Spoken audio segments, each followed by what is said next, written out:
In this guitar lesson, we'll take a look at the G7 chord. Alright, as you know from the previous lessons on chords, we are reading left to right this way.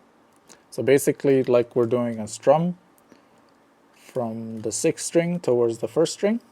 So the first finger that needs to go on is the 3rd finger, then the 2nd, then the 1st. Alright, so let's do that.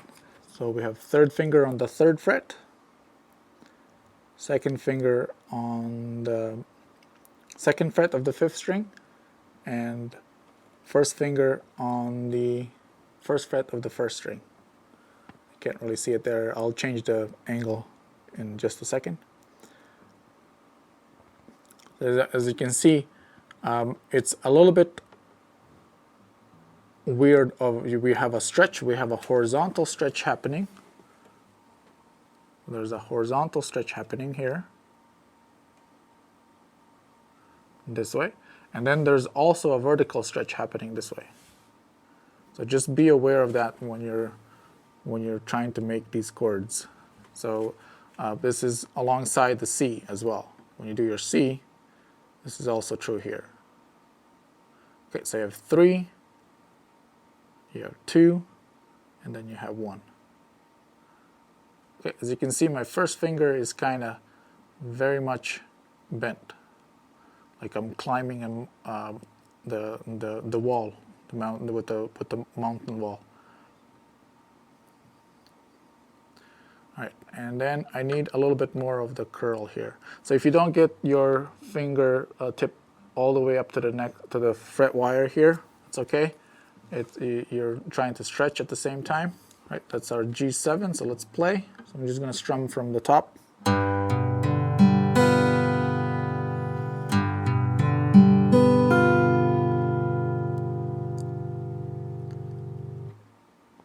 All right, and you can see that my 3rd finger is a little bit more extended, and I'm placing it just slightly below the tip here.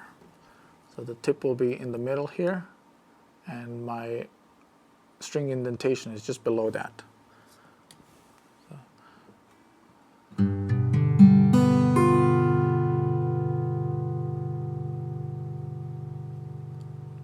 So if you're having troubles clearing, so you see how I moved my finger down on the tip, that the clearing is not happening there. So you're going to have to kind of either adjust this a little bit towards the end of the tip, and then now we get cleared note. Okay, and then if you're able to kind of take care of the 3rd finger, it's much easier to do the next fingers, something like that. All right, and then also the position of your guitar matters here. So you can see that my neck is really on an angle here when I'm trying to do this, and my wrist stays straight as possible. All right, let's do one more G. So 3, 2, G7, and 1.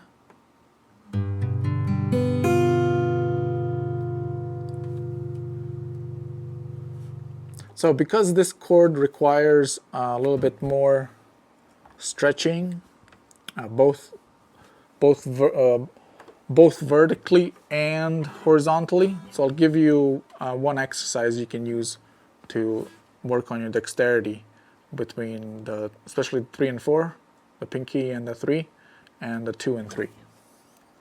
So let's take a look at that. All right, so let's use this 5th fret here, and we'll pretend like this is our position here. So the first exercise is the horizontal exercise, where you line up all your fingers on each one of the frets. And you can see that I have nice curled fingers and on the tips. Okay, so you can play that. You can go 1, 2, 3, 4. So for beginners, 3 and 4 is going to be really hard. So you can try and just separate them in sections, 3 and 4, 2 and 3, and then 1 and 2. that's the first one that you want to do. So you practice this, and then you try to challenge that a little bit with stretching more and more towards the first fret. The second exercise is the stretches vertically.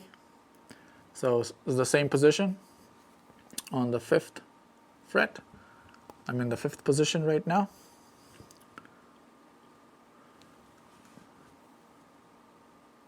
So what we're going to try and do, we're going to try and do some stretching between these two. And all of the pairs. So 1 and 2 pair, 2 and 3 pair, and 3 and 4 pair. So I usually get my students to start with 3 and 4. So let's do that. So it's going to go like this. So you're going to place your 3rd finger on the 3rd string, and this is the 7th fret, and then 4th finger on the 8th fret of the 4th string. Okay, and then you're going to switch them like this. Okay, so what we're going to try and do is you're going to try and play those 2 notes, those 2 strings.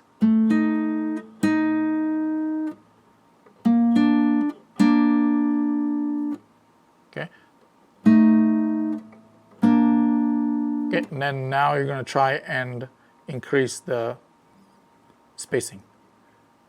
So 5th string and 2nd string.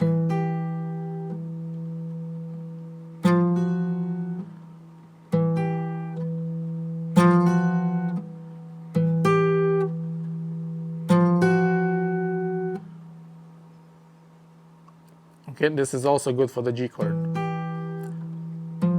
And just keep going like this. And you're going to try and get to the 6th string. Oops, playing the wrong one.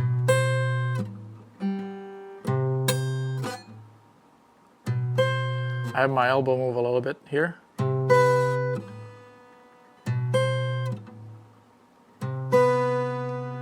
Okay, so you do that for all the combinations here, 2 and 3, and 1 and 2.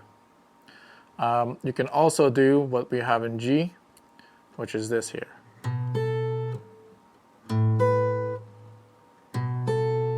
I mean in G7.